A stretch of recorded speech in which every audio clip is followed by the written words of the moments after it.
Really good for us to be here with you this weekend. I should introduce myself. My name's Jim McIntosh from Australia.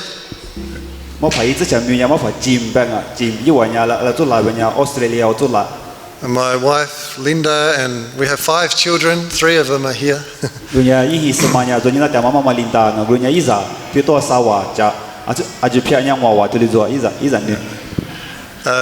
We were dairy farmers in Australia.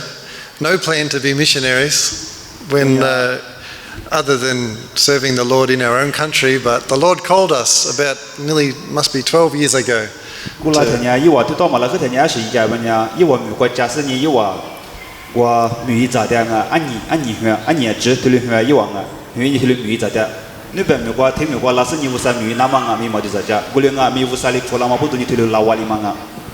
So we came in 2008 with OMF.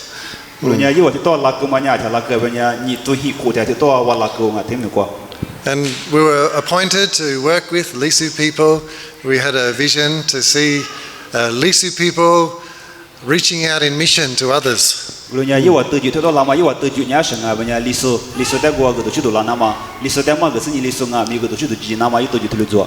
were told that what was needed was for the young people to be trained to understand their Bibles better so they could become good leaders and evangelists and disciples.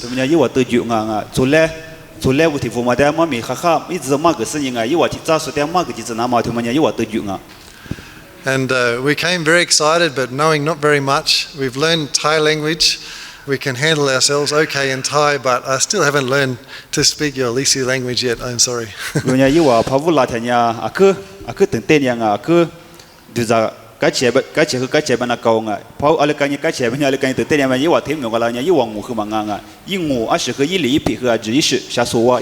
I'll be 50 in a couple of years, so I think I'm nearly too old to learn a new language.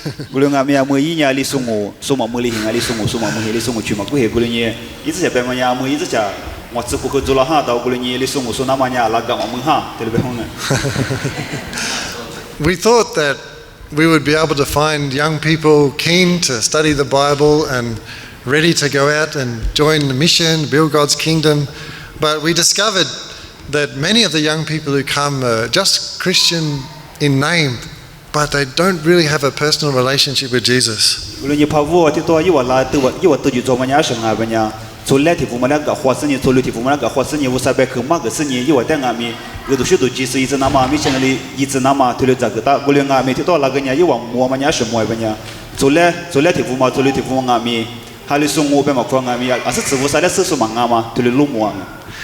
They know the rules very well, what Christians should be like and what they should do, but they had no power to do it.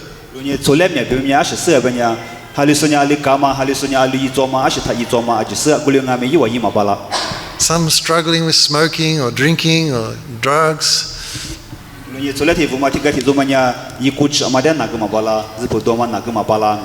Many in immoral relationships before they're married.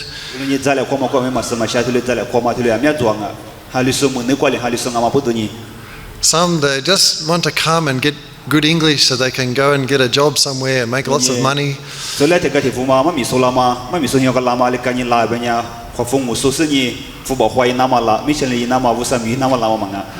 Many young people, they grow up knowing how to pretend to be good Christians, but inside they have not been set free from sin.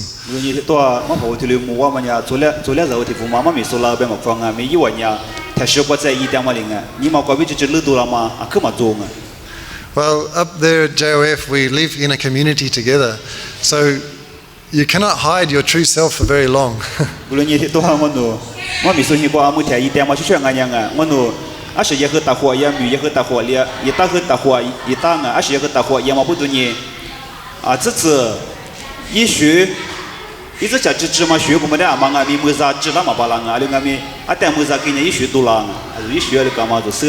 And God's word is very powerful. It has a way of penetrating deep inside people's heart and convicting them.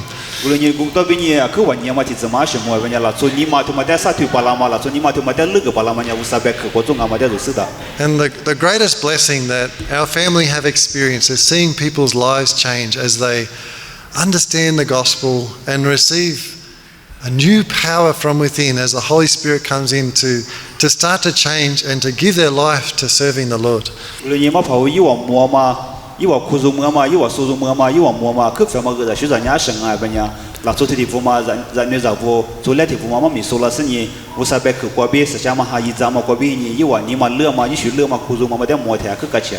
But this change only begins to happen when they really begin to understand the gospel and it penetrates into their heart.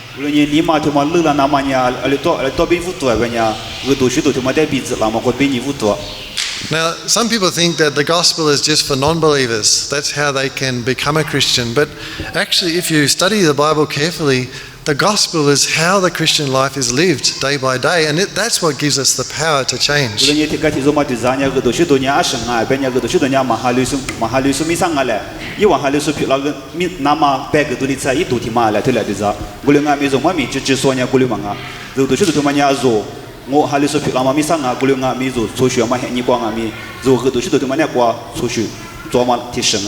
And if you want to find about the gospel, you'll find it all the way through the Bible, from Genesis to Revelation.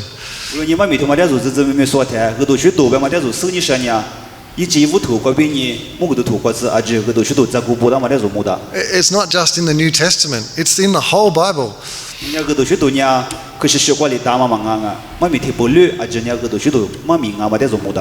Anyway, I have to choose one passage to preach from today, so we won't go from the whole Bible, but we will turn to Romans chapter 3.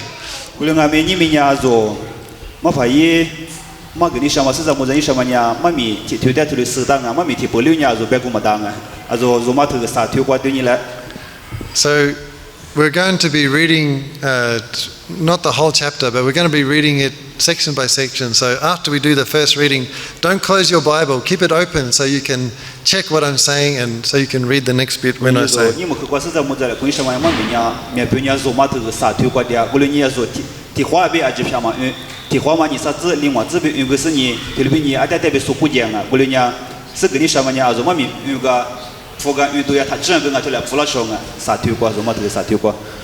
So turn to Romans chapter 3, and to start with we'll read verses 10 to 18.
Now, those verses seem like what has that got to do with the gospel, right? This passage we just read, like, what has that got to do with the gospel?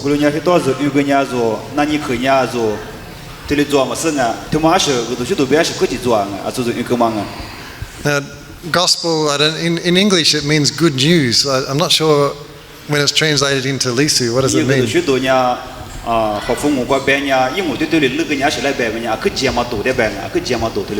Well, for it to be good news, there has to be a reason for it to be really good.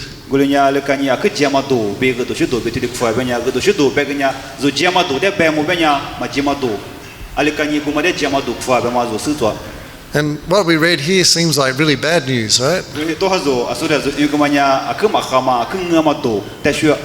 We are not righteous. We don't understand God, we don't know His ways. We don't even seek after God. Or if we do, it's because we want to use Him for our own benefit.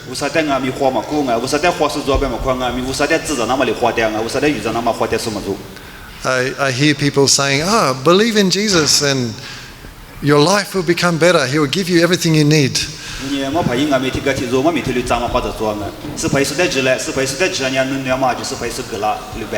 This is a way of trying to get something from God.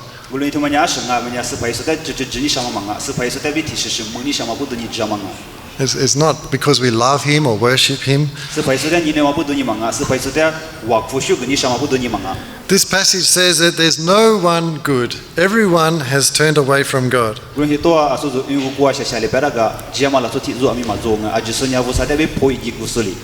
I want to see whether you can do this. Turn to the person next to you and tell them, I'm not a good person.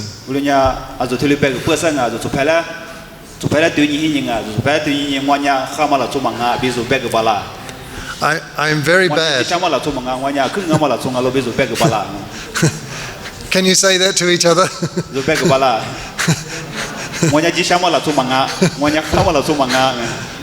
We know it's true, don't we? But we don't like to say it, do we?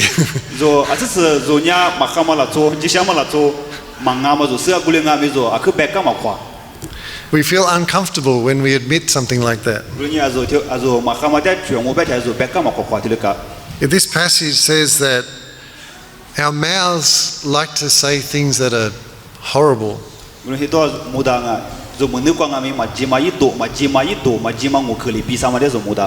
Now I want you to think back just over this last weekend. Have you been angry, and has angry words come out of your mouth?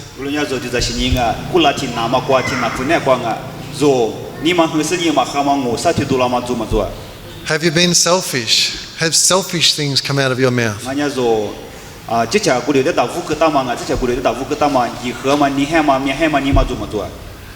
Have you gossiped about someone?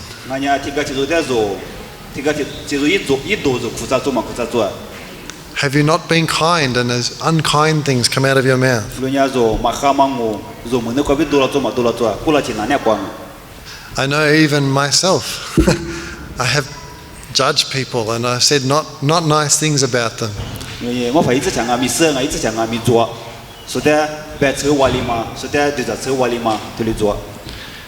Verse 17 says, we don't know the way of peace. And so we fight and we argue.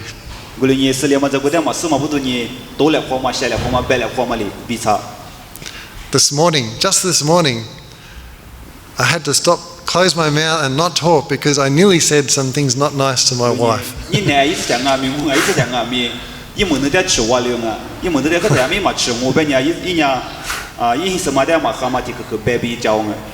And this is the problem that we all have.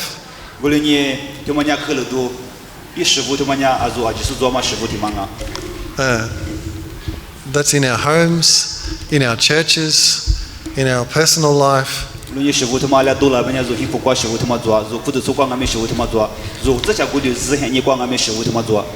Verse 18 says, there's no fear of God before our eyes. We know that God is good and just and that He will punish sin, and yet we continue to sin as if nothing's going to happen.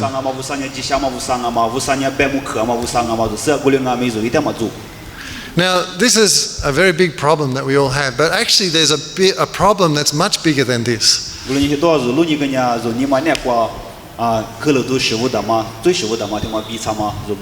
Can you think of what would be worse than what we've just described?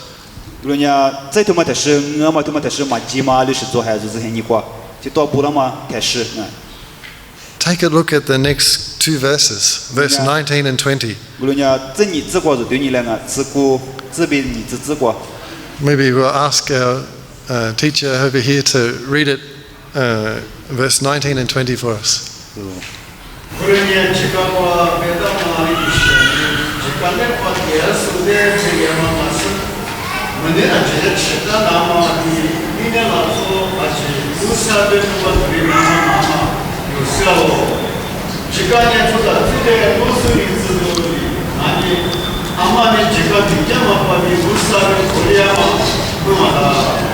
This is our biggest problem. One day we'll have to stand before God and receive. We will receive what is coming to us for the way we have lived our lives.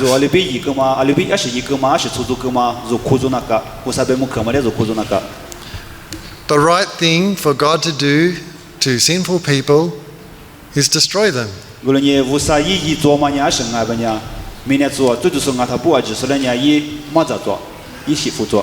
God is the creator. The whole world belongs to Him. Every person belongs to Him. Yet every person has rebelled against Him. So every person deserves to die.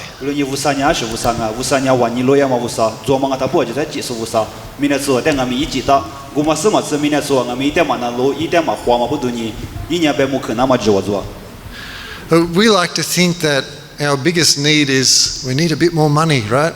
Or maybe our parents are sick and we would like them to get well, or maybe we'd like our children to do well at school. We think these are our needs, right?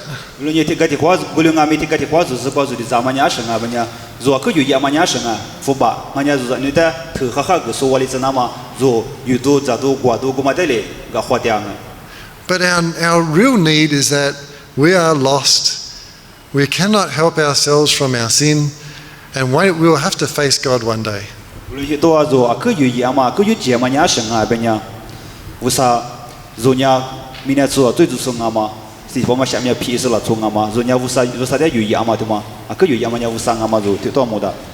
Now, people who are sick can help themselves a little bit.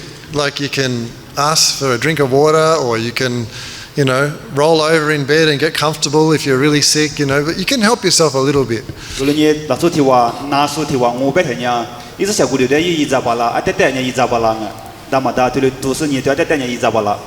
And most people in this world kind of live like they're spiritually sick, like they need a bit of help, like they should do some good works, or tambun at the temple, or make offerings to the spirits.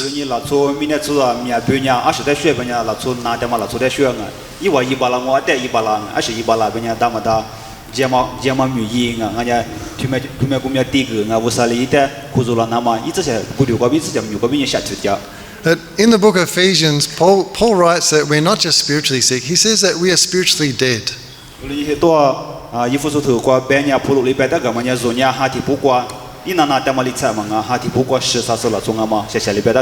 Now, a dead person can do nothing to help themselves.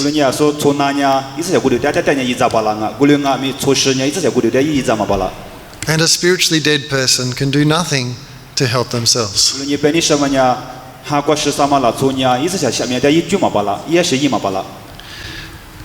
That's where Jesus comes in, and that's why it's really good news what the gospel has to teach us.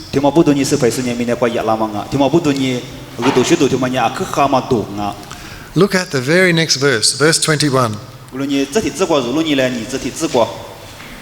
Can you read verse 21 for us?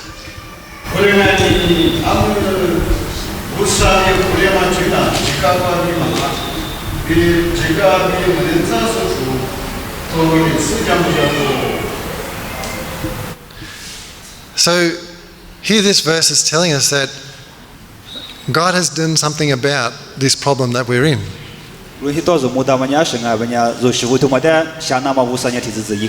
In fact, He'd been planning this right from the Old Testament times. It says the law and the prophets, right? The law and the prophets. Verse 21.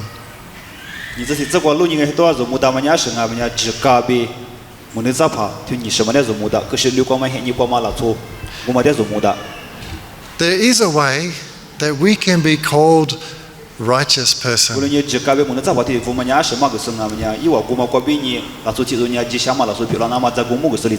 And this is something that God has given. It's His grace. It's a gift from God.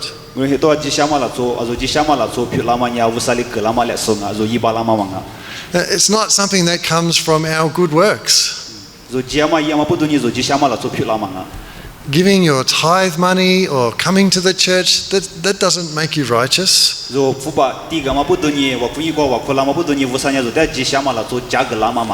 Cleaning the church and setting out the chairs and tables and musical instruments, this is a very good thing to do, but that doesn't make you righteous.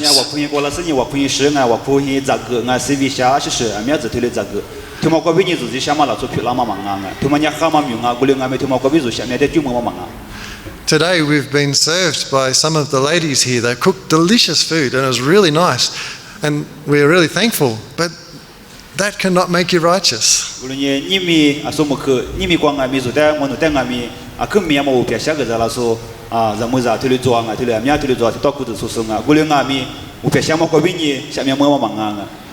And doing good things is a good thing to do, but if you're trying to do a good thing in order to get God's blessing, that's kind of like using God. That's not worship.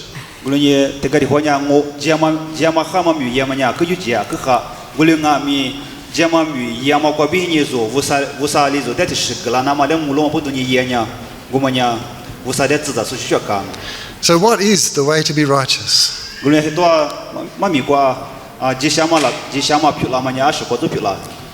You'll see it in the next few verses. Can you please read verses 22 to 26?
Did you see that? This righteousness comes through faith.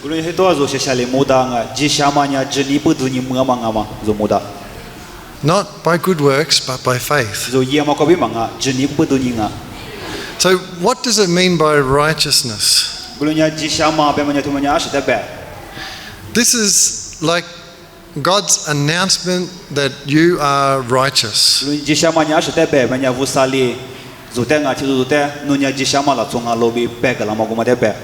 Maybe some of you have gone and got a motorbike license, right?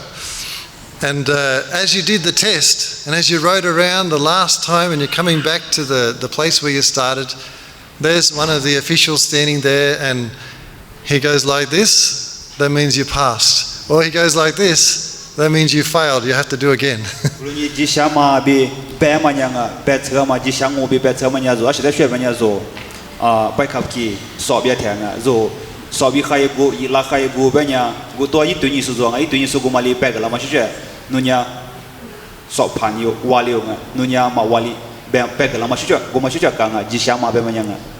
He tells you as you come back in, you passed or you didn't pass.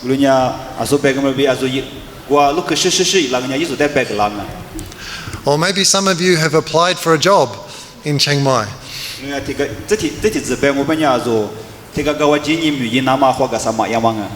And the person calls you up and says, you got the job. Or maybe he calls you, or maybe he doesn't call you and you find out that somebody else got the job. And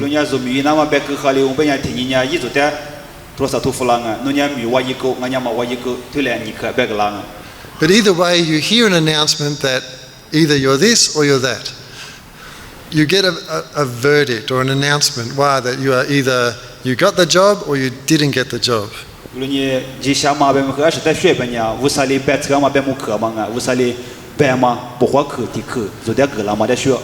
So when we're talking about righteousness here, God declares that you are righteous.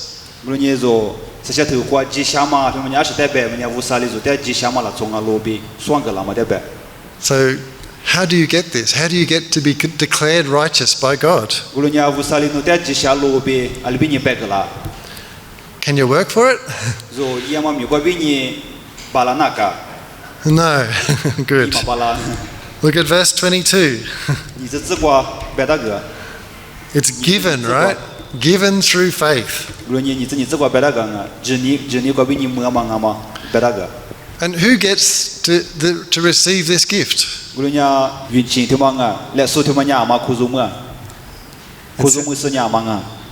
It says it in verse 2. All who believe. And how do you get this gift? The gift of righteousness? Through faith. Yeah, through faith. So, faith is a bit like a toy, pipe.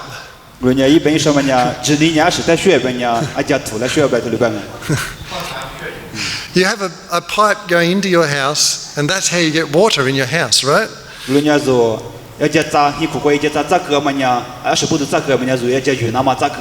Water you need to wash, to shower, to clean your clothes, to drink. And how does the water get to you? Through a pipe. Well, faith is like that. It's like the pipe that the gift comes to us through.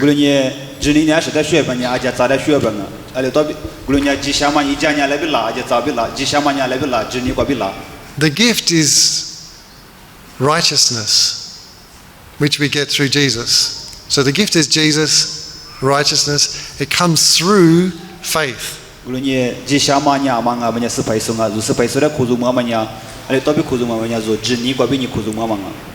So who needs this gift? Verse 23. All have sinned, right? That means everybody needs it.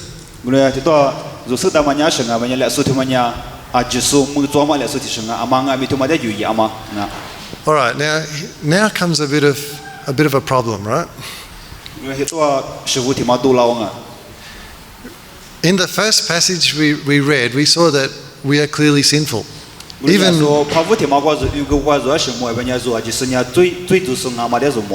Even we are Christian, and yet we are still sinful, right?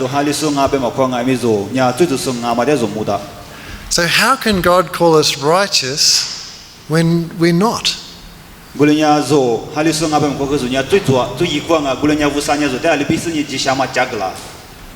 Does that sound a bit strange to you? If I say something that's not true, then I'm called a liar, right?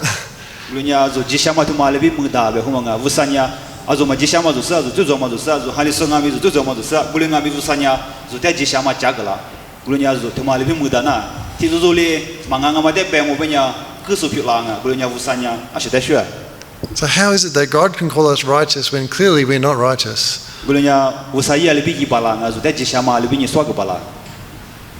The answer is in verse 25. Jesus was an atoning sacrifice for us.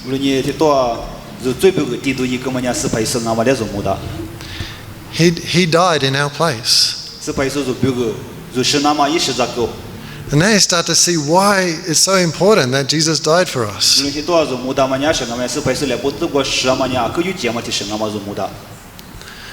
Now you might be thinking, but God is God. Can't He just forgive us anyway without Jesus dying for us?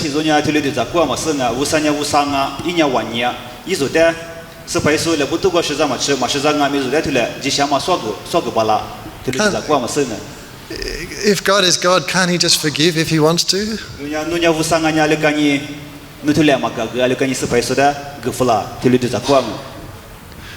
Well, look back at verse 25 again. God is just. He's a just God. If He didn't punish sin, then He would not be just. He'll be unjust. 昨天嘛马在边呢，就想嘛说个呢，一年对这嘛无啥嘛啊。Now, if I came home one day and I found that my wife had been beaten by a group of youths who come in and they stole everything in my house, and here she is lying on the ground bleeding, and I ask what happened and she tells me, and we go to the police and they find those young people and they arrest them, they take them to the court, and we're standing there wanting justice done, and the judge says, never mind, let them go.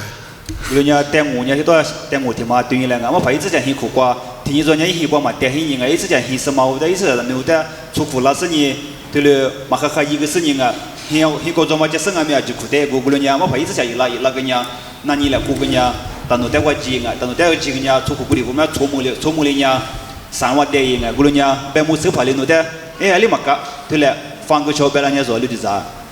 There's no justice, right? 我多对这么嘛做。 We can't have that in our life. We can't accept that as okay.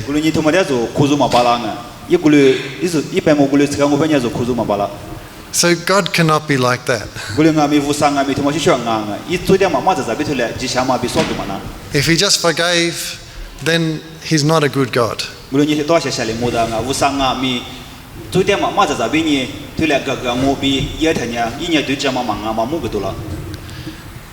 So God is a just God, and so He must punish sin.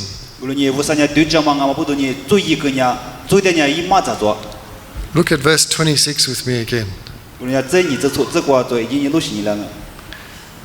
He is just and the one who justifies.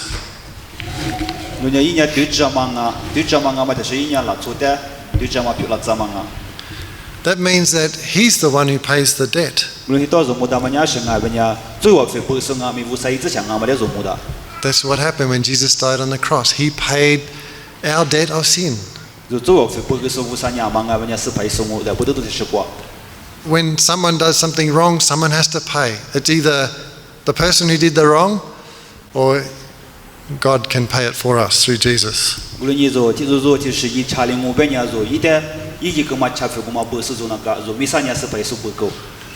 So this gift of righteousness, it's God's grace to us.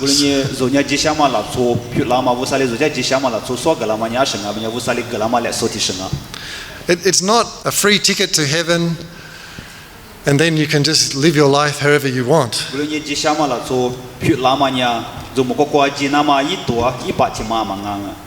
But we have been purchased by Jesus' blood. That means we now belong to God and we live God's way. So we do good works. We cook food and we clean and we help and we serve.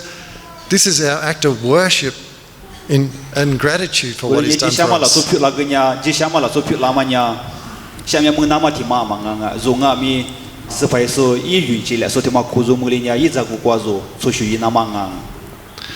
I want to share a little brief story with you just to help you understand grace and justice a little clearer.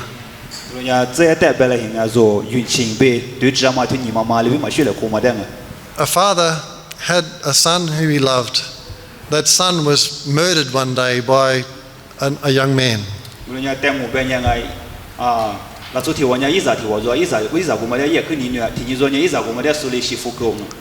Now, if that father went and found that young man and killed him, we will call that revenge.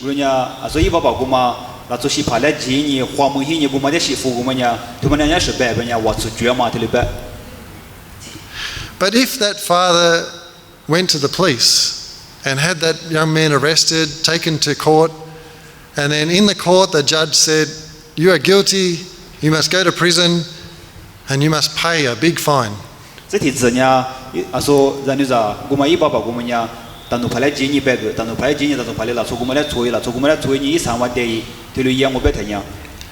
That would be justice. He did the wrong thing, now he has to pay for it.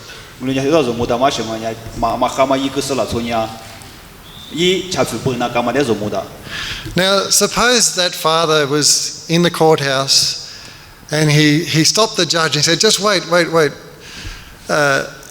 don't send that young man to prison. I will pay the fine.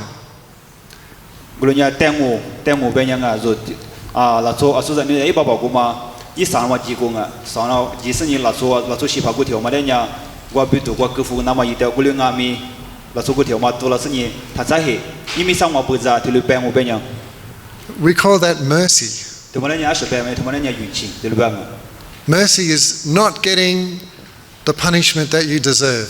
运气人家是在白人家做，没那干嘛吃亏，他们在做嘛，没得人家运气，对吧？ Now, if that father said to that young man, "Come, live in my house. You can be my son." 人家这句话说，那做也把古条嘛，人家20年那做西把古条嘛来几年啊，你带我才飞嘛没走，你我在你一来我先我带来，对白我别人。 I will take care of you, and we will be live together. That's what we call grace. That's not getting something really good. Hang on, sorry. That is getting something really good that we don't deserve. And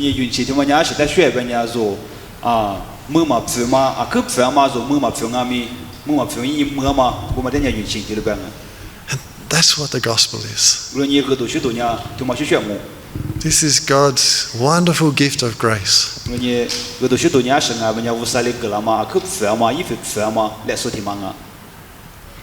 Thank you. Because